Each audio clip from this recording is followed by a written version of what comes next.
आप सभी को मेरा नमस्कार। My self is Dheeraj Kumar Singh, practicing in Allahabad High Court. I am making an exclusive video for the advocates, especially for those advocates facing problem at the initial stages. This video is being made in both languages of Hindi and English, so that advocates of both sides may take maximum benefit thereof. And topic of the video is relevant points to be kept in mind while drafting bail application under section 376 IPC and POCSO Act and allied sections.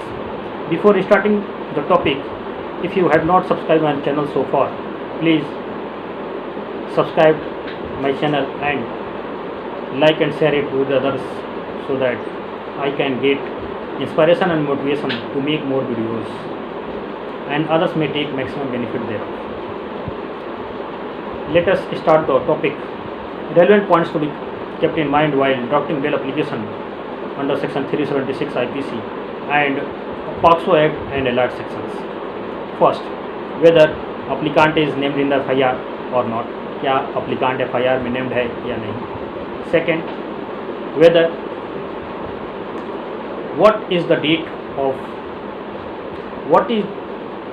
time and date of the incident and lodging of FIR, and whether delay in lodging the FIR has been explained in the FIR or not.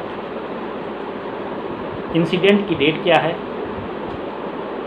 और time क्या है, FIR launch करने का समय और date क्या है, और क्या FIR लॉन्च करने में जो डिले किया गया है उसको FIR में प्रॉपरली एक्सप्लेन किया गया है या नहीं. Third, what is the place of occurrence mentioned in the FIR and whether there is any difference regarding place of incident in the site plan and statement of informant and witnesses, and site plan demonstrates otherwise than the prosecution case as alleged in the FIR, and statement of informant and witnesses recorded under section 161 CRPC. क्या FIR में जो place of incident mention किया गया है और जो site plan में जो प्लेस ऑफ इंसिडेंट मेंशन किया गया है, क्या दोनों में कोई डिफरेंस है या साइट प्लान कुछ अन्यथा कहता है जो कि FIR में नहीं है. Fourth, what is the reason behind false implication of the applicant. Applicant को फॉल्सली इम्प्लीकेट करने के पीछे क्या रीज़न है.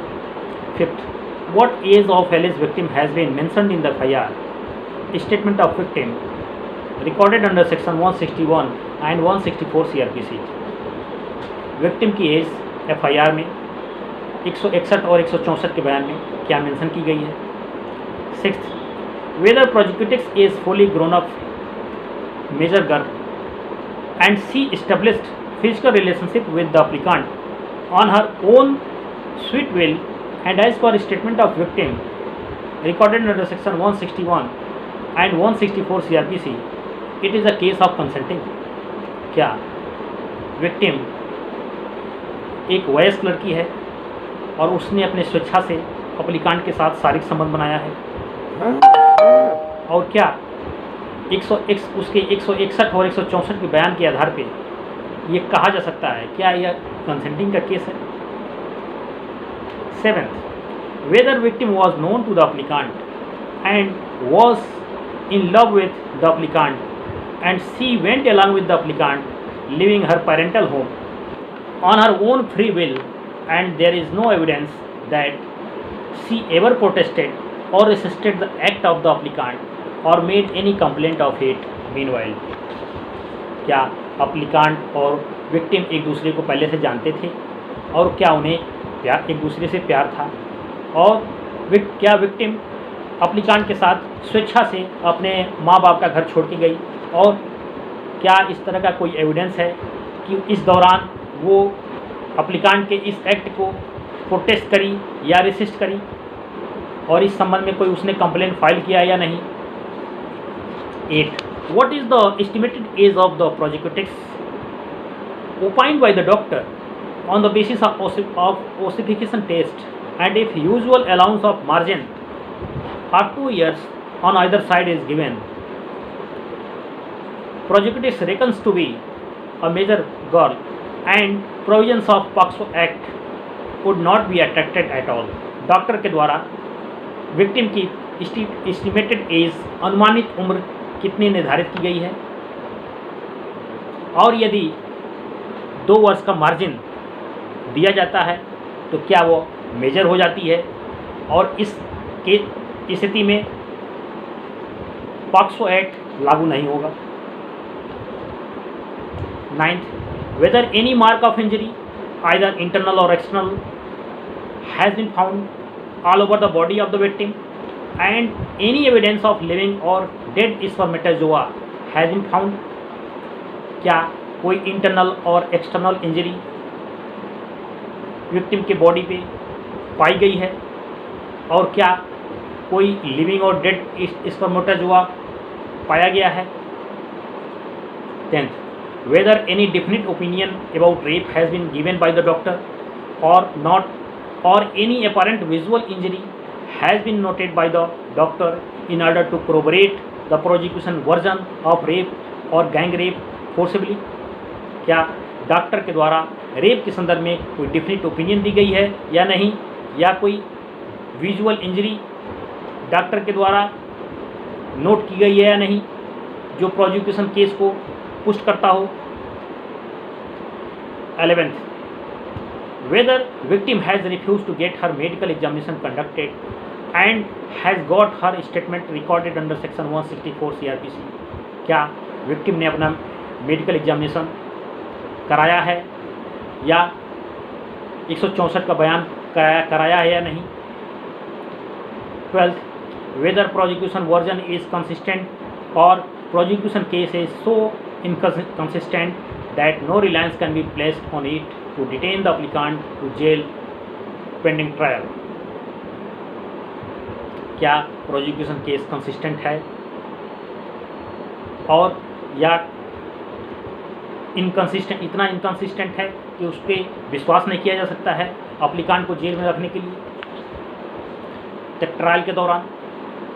13th, whether there are variation in version of FIR as well as statement of informant, victim and witnesses recorded under section 161 and 164 CRPC। क्या FIR, informant, victim और witnesses के statement में कोई वेरिएशंस है। 14th, when applicant was arrested, applicant कब arrest किया गया। 15th, what role has been assign to the applicant, applicant को क्या रोल असाइन किया गया है। 16th, when did the name of applicant come into the light and after how much time, applicant का नाम प्रकाश में कब आया और कितने समय बाद आया। Whether name of applicant came into the light in the confessional statement of co-accused और मुखबिर, और prosecution has relied upon extra judicial confession of the applicant and co-accused which is not reliable and admissible. क्या applicant का नाम को accused के confessional statement में आया या मुखबिर के, या प्रोसिक्यूशन ने अप्लीकांट और को अक्यूज के कन्फेशनल स्टेटमेंट के आधार पे उसको इम्प्लीकेट किया है जो कि रिलायबल नहीं है, एडमिसिबल नहीं है एविडेंस एक्ट के तहत। 18th, whether there is general allegation और specific allegation against the applicant, क्या अप्लीकांट के अगेंस्ट कोई जनरल एलिगेशन है या स्पेसिफिक एलिगेशन है। 19th, वेदर तहरीर written information for lodging of FIR has been signed by other person without its contents being read over to the prosecutors, क्या जो written तहरीर दी गई है वो किसी थर्ड पर्सन द्वारा साइन की गई है बिना प्रोसिक्यूटर्स को विक्टिम को पढ़ाए। 20th, whether victim was forced to give some incriminating statement against the applicant under the coercive pressures, क्या अप्लीकांट को, क्या विक्टिम को अप्लीकांट के अगेंस्ट कोई इंक्रीमेटिंग स्टेटमेंट देने के लिए फोर्स किया गया है। 21, whether being measure applicant and alleged victim have got married and are living together as husband and wife, the relations established between the two are there by consent and not by force, क्या अप्लीकांट और victim major होने के कारण शादी कर लिए हैं और साथ साथ रह रहे हैं, और जो उनके द्वारा संबंध स्थापित किया गया है वो उनके कंसेंट के द्वारा है, न कि बाई फोर्स है। 22. Whether where prosecutrix was having love affair with the applicant when her family members saw the prosecutrix in the company of applicant on the alleged date of incident. In retaliation, they have cooked up a false story in the shape of FIR on the next day. क्या प्रोजेक्टिक्स victim का अप्लीकांट के साथ love affair था, और जब victim के family वालों ने, परिवार वालों ने विक्टिम को अप्लीकांट के साथ देख लिया, तो उसके बाद उन्होंने फॉल्स स्टोरी बनाते हुए FIR अप्लीकांट के अगेंस्ट लॉन्च किए। 23. Whether case of simple मारपीट has been met between the parties has been exaggerated by the prosecution. Allegation of rape has been made in the FIR and in the statement of alleged victim recorded under section 164 CRPC in order to make the offence more graver, while in fact alleged victim did not sustain any injury due to which she was not even medically examined. क्या simple मारपीट के case को exaggerate कर दिया गया है और rape का एलिगेशन लगाते हुए अप्लीकांट को इस केस में फंसा दिया गया है। Whether case of simple मारपीट between the parties has been exaggerated by the prosecution. Allegation of rape has been made in the FIR and in the statement of alleged victim recorded under section 164 CRPC in order to make the offence more graver, while in fact alleged victim did not sustain any injury due to which she was not even medically examined. क्या parties के बीच में simple मारपीट के case को exaggerate कर दिया गया है और FIR में और विक्टिम के स्टेटमेंट में, जो कि 164 के द्वारा तहत रिकॉर्ड किया गया है, ऑफेंस को और ग्रेवर बनाने के लिए, जबकि विक्टिम को कोई इंजरी नहीं प्राप्त हुई थी और उसने ना तो अपना मेडिकल एग्जामिनेशन कराया है। 24. Whether there is any eye witness or eye witness account of the incident, क्या इंसिडेंट का कोई आई विटनेस अकाउंट या कोई आई विटनेस है। 25. Whether the case of applicant is distinguished from that of main accused person, क्या applicant का case main accuse के case से डिस्टिंग्विश्ड है। 26. Whether there is an ulterior motive behind implication of the applicant, क्या applicant को implicate करने के पीछे क्या कोई अल्टीरियर मोटिव रहा है। 27. Whether during course of trial prosecutrix has denied having made any statement before the police against the applicant, क्या ट्रायल के दौरान, विचारणा के दौरान विक्टिम ने पूरी तरह से इनकार कर दिया है कि उसने पुलिस के सामने कोई स्टेटमेंट दिया है। 28. Whether FIR has been lodged by the prosecutrix herself and in the statement it is alleged that earlier also some incident happened with her, whether any complaint regarding which was filed or not, क्या FIR applicant के द्वारा, victim के द्वारा स्वयं ही file की गई है और FIR में ये कहा गया है कि पहले भी इस तरह का इंसिडेंट एप्लीकेंट ने विक्टिम के साथ किया था, जबकि और क्या उस संदर्भ में कोई कंप्लेंट विक्टिम द्वारा एप्लीकेंट के अगेंस्ट लॉन्च की गई थी या नहीं। 29. Whether prosecutrix is a habitual of lodging false report and after acceptance of money she settles the case subsequently. Earlier cases of false implication have to be disclosed in the bail application. क्या victim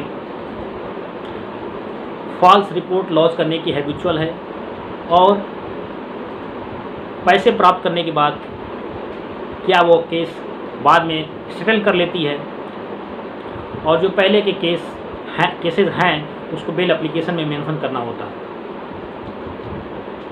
30.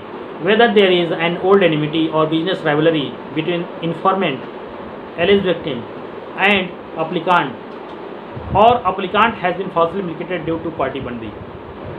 क्या पहले की कोई अप्लीकांट और victim के बीच में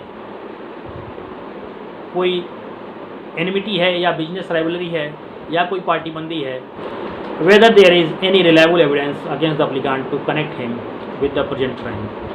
क्या applicant के अगेंस्ट कोई रिलायबल एविडेंस है जो इस ऑफेंस में उसको कनेक्ट करता है। 32. Whether the alleged incident has ever taken place or not. क्या यह जो कथित इंसिडेंट है, घटना है, ये वास्तव में घटित हुई है या नहीं। 33. To whom main role has been assigned और एट्रीब्यूटेड। मेन रोल किसको असाइन किया गया है, एट्रीब्यूट किया गया है। 34. वेदर को अक्यूज हैज़ बीन बेल्ड आउट। क्या को अक्यूज को बेल ग्रांट कर दी गई है। 35. वेदर इन्फॉर्मेंट और एलिज विक्टिम और witnesses have become hostile during course of trial. क्या विचारण के दौरान विक्टिम और विटनेसेस हॉस्टाइल हो गए हैं। 36. Whether there has been an improvement in the prosecution case which is not the case of the FIR। क्या कोई प्रोसिक्यूशन केस में इम्प्रूवमेंट हुआ है जो कि FIR का वर्जन नहीं था। 37. Whether from the statement of alleged victim recorded under section 164 CRPC offense of rape is disclosed against the applicant or not। क्या विक्टिम के 164 के स्टेटमेंट के बेसिस पे क्या रेप का ऑफेंस अप्लीकांट के अगेंस्ट बनता है या नहीं। 38. Whether prosecution story is probable and believable or it is totally concocted and fabricated. क्या प्रोसिक्यूशन स्टोरी प्रोबेबल है या बिलीवेबल है या टोटली कंकॉक्टेड और फैब्रिकेटेड है। 39. Whether where prosecutrix was cross-examined at length, but she has stood by her exculpatory stand। जहाँ प्रोसिक्यूटिक्स का व्यापक क्रॉस एग्जामिनेशन हुआ है, वह वहाँ पे अपने स्टैंड पे काबिज रही है कि अप्लीकांट को दोष मुक्त करते हुए, जहाँ अप्लीकांट FIR में नेम्ड नहीं है। एंड और विक्टिम मिसिंग पाई गई, लेकिन कुछ समय बाद वह फिर घर वापस चली जाती है और किसी थर्ड पर्सन के अगेंस्ट कोई स्पेसिफिक एलिगेशन देती है, लेकिन विवेचना के दौरान name of applicant emerge in the statement of co-accused. Applicant का नाम किसी को अक्यूज के नाम में बयान में आता है। तो क्या whether applicant was put up for identification by the prosecutrix or other family members. तो क्या अप्लीकांट का आइडेंटिफिकेशन प्रोसिक्यूटिक्स, विक्टिम या उसके फैमिली मेम्बर्स द्वारा किया गया या नहीं। 41.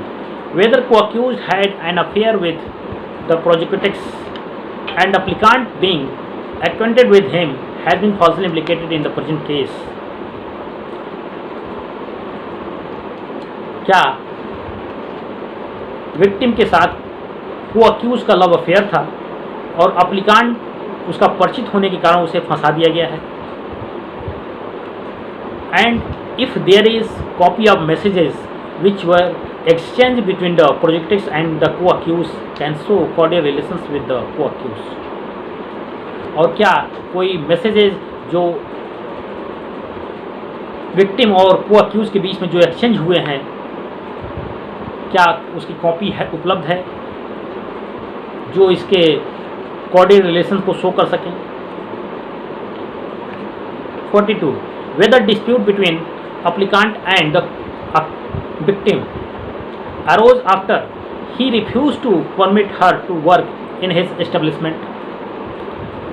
क्या अप्लीकांट ने जब अपने इस्टेब्लिशमेंट में विक्टिम को कार्य करने से रोक दिया तो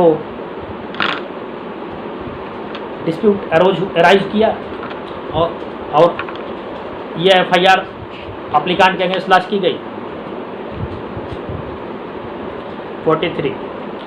Whether from the CDR details of applicant's mobile collected by the investigating officer, his location on the scene of occurrence has been found. क्या अप्लीकांट के मोबाइल की CDR से जो कि इन्वेस्टिगेशन के दौरान कलेक्ट किया गया, his location on the scene of occurrence has been found, क्या उसकी उपस्थिति घटनास्थल पे पाई गई है। 44. Whether independent witness present at the place of occurrence has named the applicant as the person who accompanied the victim, क्या जो इंडिपेंडेंट विटनेस जो घटनास्थल पे उपस्थित था उसने अप्लीकांट का नाम लिया है और उसने कहा है कि वो अप्लीकांट विक्टिम के साथ था। 45. Whether from the statement of victim recorded under section 164 CRPC and the prosecution case there is parity of the role of the applicant along with co-accused who has been granted bail, क्या victim के 164 के बयान और prosecution case से यह पता चलता है कि यह पैरिटी का केस है और क्या वो अक्यूज को बेल ग्रांट कर दी गई है। 46. Whether it is a case of absolutely false implication only to pressurize the applicant to enter into marriage with the victim, क्या यह बिल्कुल फॉल्स इम्प्लीकेशन का केस है और ये केवल इसलिए अप्लीकांट को इम्प्लीकेट किया गया है ताकि वो विक्टिम के साथ शादी कर ले। 47. Whether victim has been examined before the trial court and she has made any allegation against the applicant or names of accused persons were taken by his father before the police, क्या victim जिसका trial के दौरान examination हुआ है उसने अप्लीकांट के against कोई statement दिया है या उसके फादर ने अप्लीकांट का नाम लिया है केवल। 48. Whether there is any justification to keep the applicant in jail pending trial, क्या अप्लीकांट को ट्रायल के दौरान जेल में रखने का कोई औचित्य है। 49. Whether in earlier statement of victim recorded under section 161 CRPC there is any allegation of rape against the applicant, but in the supplementary statement recorded under section 161 CRPC there is an allegation of rape, and statement is generally different to show employment of force by the applicant in order to ravish her. What statement prosecutrix has given before the doctor, क्या 161 के statement में जो कि पहले victim का record किया गया उसमें अप्लीकांट के अगेंस्ट उसने कोई रेप का एलिगेशन लगाया है या नहीं, और बाद में सप्लीमेंट्री स्टेटमेंट 161 का जो विक्टिम का रिकॉर्ड होता है उसमें लगाया है। Whether FIR was lodged against unknown persons and when prosecutrix was recovered she was interrogated by IO but nothing was stated against the applicant, क्या FIR किसी अगेंस्ट पर्सन के अगेंस्ट लॉन्च की गई थी और जब विक्टिम को रिकवर कर लिया गया तो IO द्वारा उसका इंटरोगेशन किया गया लेकिन उसने अप्लीकांट के अगेंस्ट कुछ भी नहीं कहा। 51. Whether applicant's name is mentioned in the FIR on the basis of suspicion and it is a case of circumstantial evidence and circumstances against the applicant are reliable and form complete chain of circumstances pointing towards guilt of the applicant, क्या applicant का नाम FIR में mention है, suspicion के basis पे mention किया गया है और ये क्या सर्कमस्टेंशियल एविडेंस का केस है 52. Whether there is any inconsistency in the statement of informant and victim and witnesses recorded under section 161 and 164 CRPC. क्या इंफॉर्मेंट, विक्टिम और विटनेसेस का जो स्टेटमेंट 161 एंड 164 के तहत रिकॉर्ड किया गया है उसमें कोई इनकन्सिस्टेंसी है? Next 53. Whether after recovery of projectiles by the applicant, whether after recovery of projectiles by the police, questions were put to the projectiles by IU, but she has stood her stand. However, in the statement recorded under section 164 CRPC, projectiles has told a completely different story. क्या victim को police द्वारा recover करने के बाद उससे आयु द्वारा question किया गया और वह अपने स्टैंड पे काबिज रही, जबकि 164 के बयान में उसने टोटली डिफरेंट स्टोरी सेटअप की है. 54. Whether offence under section 376 IPC and POCSO Act and allied sections are made out against the applicant on the basis of material collected during investigation. क्या इन्वेस्टिगेशन के दौरान जो मटेरियल कलेक्ट किया गया है उसकी बेसिस पे अप्लीकांट के against 376 IPC and POCSO act and allied sections कोई ऑफेंस मेकआउट होता या नहीं? Since long applicant is in jail, whether applicant is having any criminal antecedent. Next 56. Undertakings as required have to be mentioned in the bail application, to which a detailed video has already been made and you can see that video. और undertakings देना होता है जिसके लिए पहले एक video बनाई जा चुकी है जिसको आप देख सकते हैं.